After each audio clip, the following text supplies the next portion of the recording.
What's up, y'all? This is DJ Fade. We welcome y'all to another episode of What's Your Story. Today we have the none other Khalil Gibran in the building. What's going on? Thank you for having me. Well, thank you for coming. Thank you for coming, man. So yeah, this is just a platform I want to share with my friends because we have a personal connection within music and just as friends. So I just want to use this platform to, highlight your work, and hopefully someone can use your story to inspire them to pursue their dreams. So let's just get started, man. So what's your name and what do you do? Khalil Gibran, Divine Rhymes, the mind of a non-star. I'm God MC. You know what I'm saying? First it was the word. So it comes a lot of responsibility with spewing whatever word you're trying to push. And I feel like what I'm pushing is something that was really kind of preordained for me. And I'm just walking into it and embracing it and carrying it on, really. Because my name, I was named after a poet. See what I'm saying? Right. So it's a lot of energy. Like, I'm called New Jerusalem, 120, like, so it's a lot of synchronicities that I just collect and I just piece together to like really formulate what I feel is my purpose. Right. With your finding into being a musical artist, what really first gravitated you towards, man, like this is something I want to actually pursue aside from it being a hobby? Like, what was that one moment that you chose to dedicate Khalil Gibran to being a musical artist? Talking about like as like career wise or just artistically? Artistically. Probably when I was 13 and I heard KRS-One like kind of teaching through his raps, and it was like cool, and it was like how you said you learn from that verse I got on Trying to Be Heard. Mm-hmm. That's how I feel when I heard KRS. Mm-hmm. It like gave me something to, I don't know. It was teaching me and it rhymed. Right. So to me that shit it was like school but exciting. Yeah. So that was just dope to me. Like, yeah. And I just like, yo, I want to do that. Like, I want a kid to listen to me and feel that way. Right. And learn through you, through your raps. Yeah. It's different than like, okay, this is the subject, this is the matter, than creative. Like, it's like it's teaching, but in a creative space where it's not really like concrete. Do this. It's like a play on words, and it gives people the opportunity to want to research. Man, what did he really mean by that? And then you find out he actually meant something totally different. Facts. Than what the surface is. Mm-hmm. So that's one thing I admired a lot about you when we was coming up in school, we was in college, and you had a voice, and to add on to that voice, you had this like powerful spirit. Mm-hmm. And me, I'm a spiritual person. Like I feed off of energies, and that's what led to us to be in collaborative partners. And speaking about energy, I want you to speak on how being in tune with your spirituality and your energy, how important that is as a musical artist. I mean, that's what kind of grounds you as a person. And it, like, if you don't have that, then it's like, where you going? And if you don't have that, your success becomes defined by other people. Now, then you start chasing money, certain women, or whatever you chase. Just material things for success that other people said for you. Now, opposed to you having your own, you center in yourself and your own purpose and spirituality. Only you could define that. And to me, I made it already. I'm doing what I wanted to do. Right. So it's like, I'm gonna keep doing it. Yeah. But there's no like, oh, I can't wait till I get to this point. No. I'm doing exactly what I said I'd do. Exactly. I'm a success. Mm-hmm. Right now. Yeah. And I see that, brother. Just from when we first started to you doing all these little poetry jams, these SAPB events, like, trying to get your name out, and I feel like you passed that point of like trying to get your name. I feel like you're like when Neo found out he was the one, like you found, like I see your whole approach to the musical business is different. It's not so much, oh, let me get out there. If you do things like for example with Lime Tuesday, you're doing these as a musical artist, and like you know who you are, rather than trying to figure it out. So I feel like you figured it out.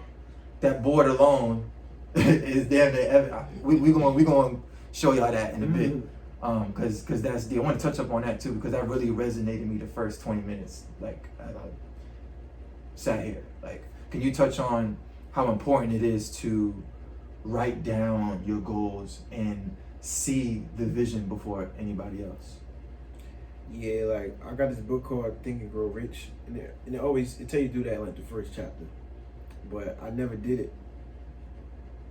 Ask me why, I don't know.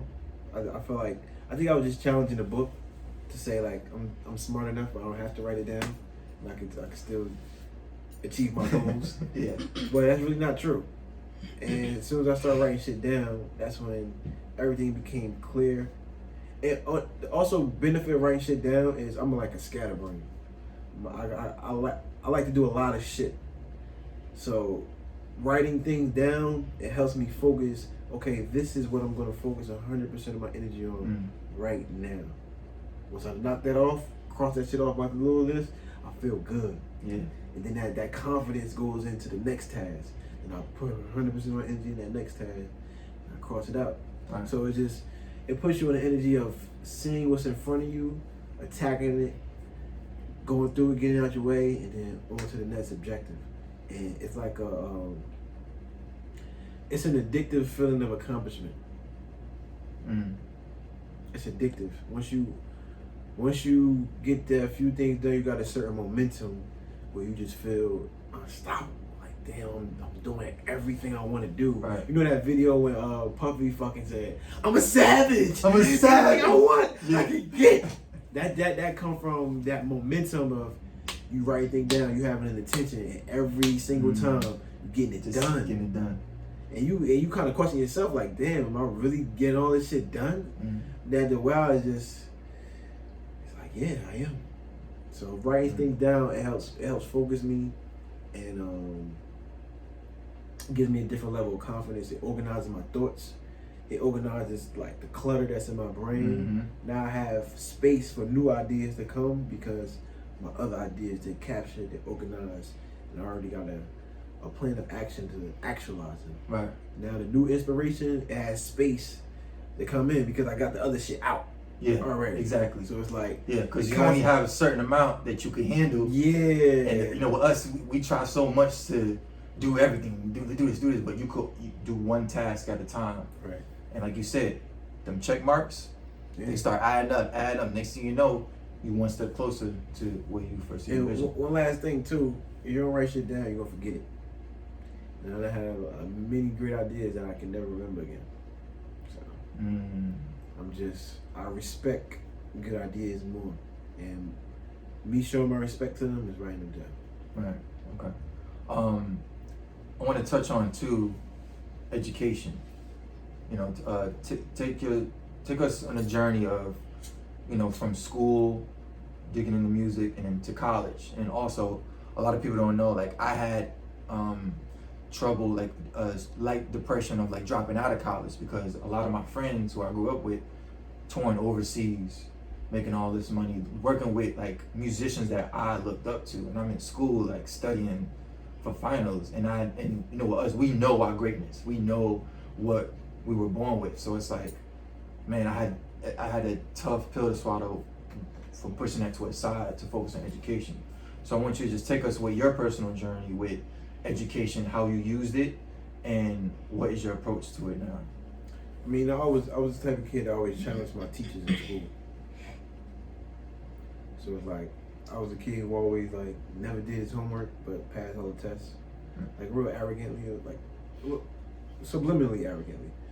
And I remember I went to St. Benedict's in 7th grade, and I used to always ask the religion teacher like, this don't make sense, and they never had answers for me.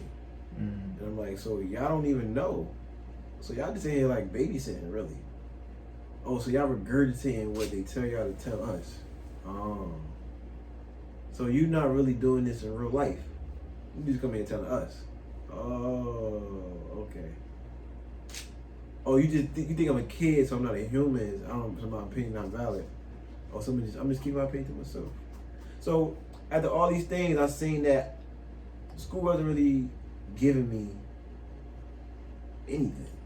It put me around other humans, so I learned how to be social.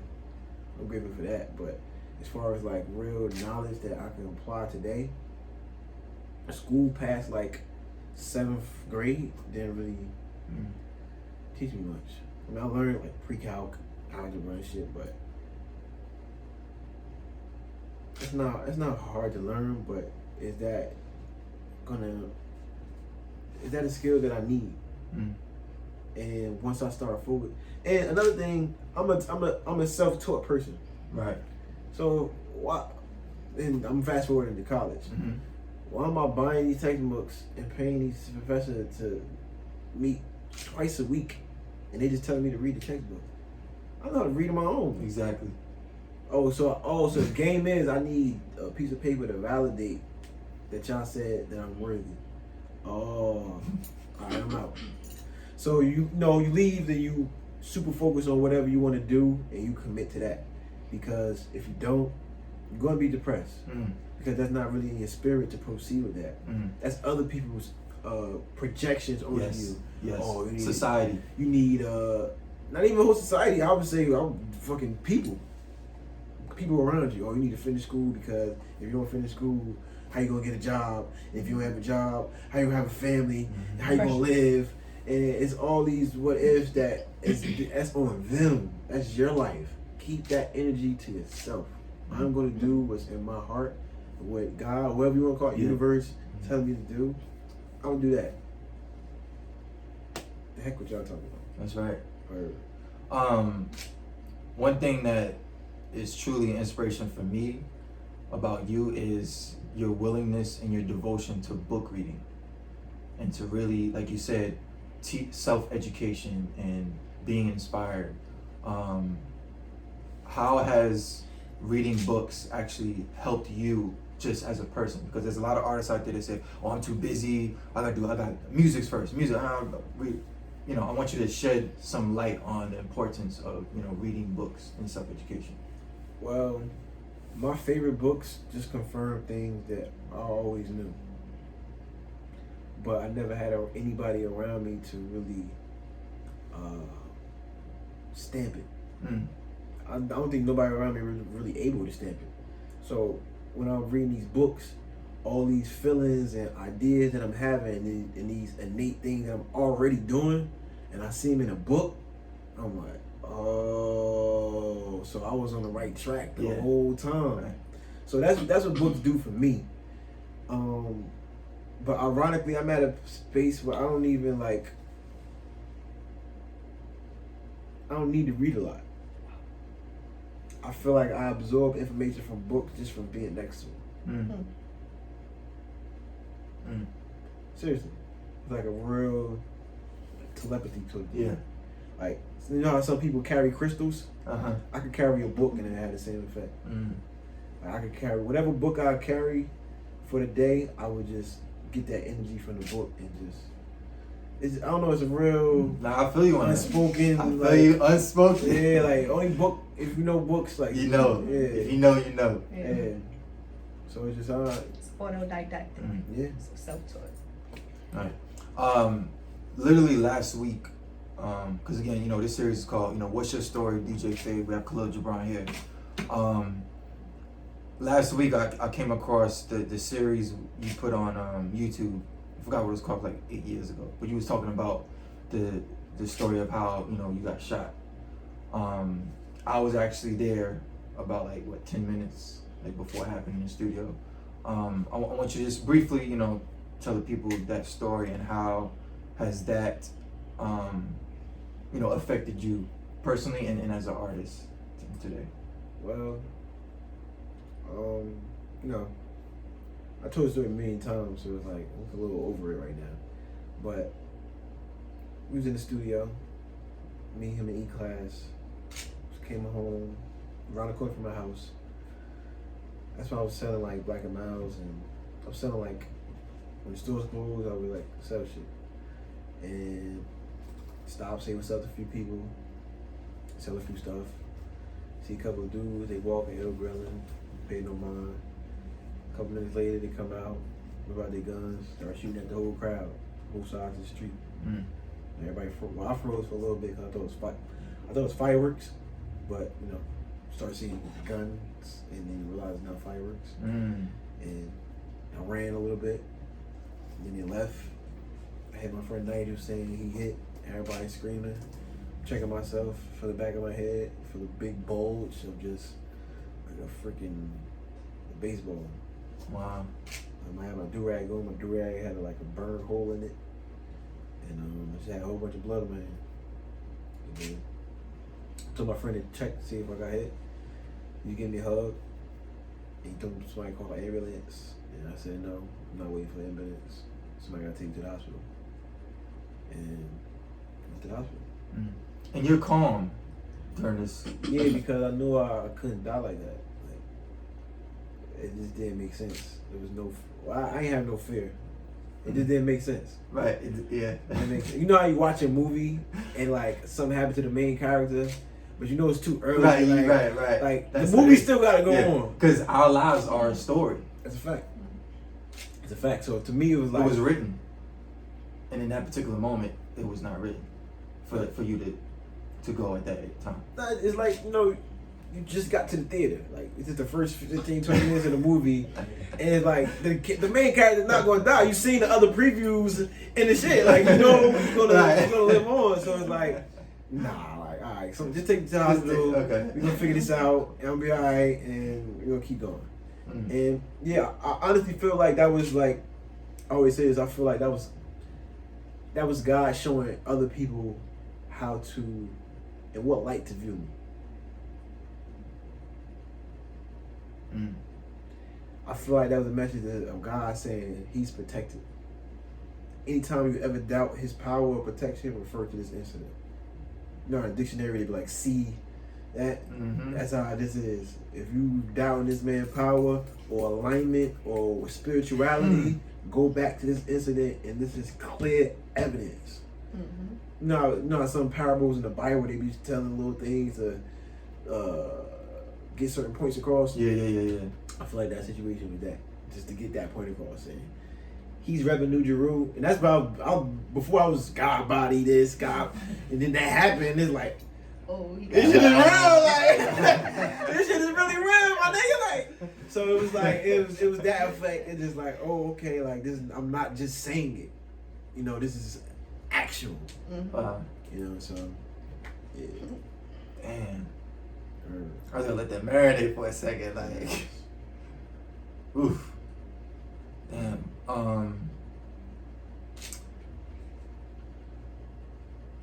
Just need a second, cause that was really deep. So, all right. Fast forward. That happens, right? How? Let's talk about family. How has family helped you, or maybe even probably against what you're doing, and how have you used that to push you, Khalil Gibran? What's the family involvement in Khalil Gibran? You know, I had two little brothers.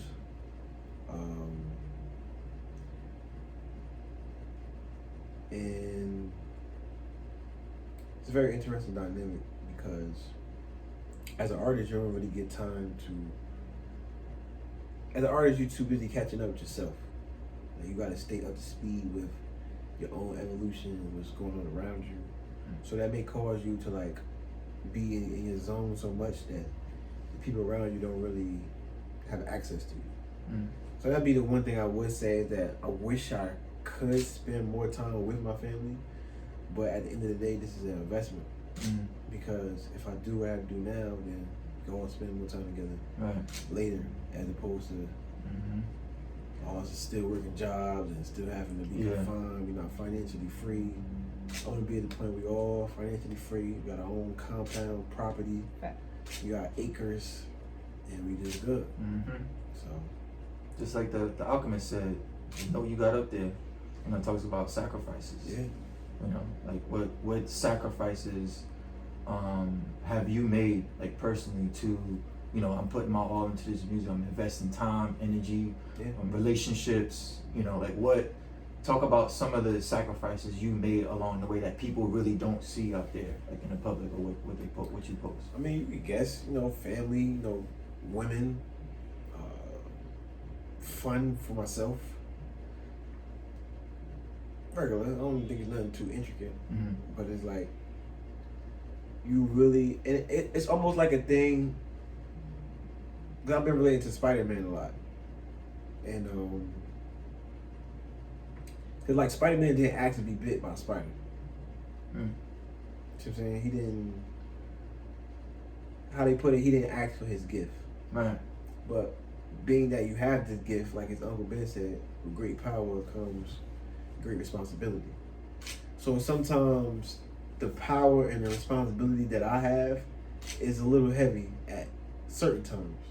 Like, damn, I ain't even asked for this. Like, why can't I just be regular, live a regular life, spend time with my family, Yeah.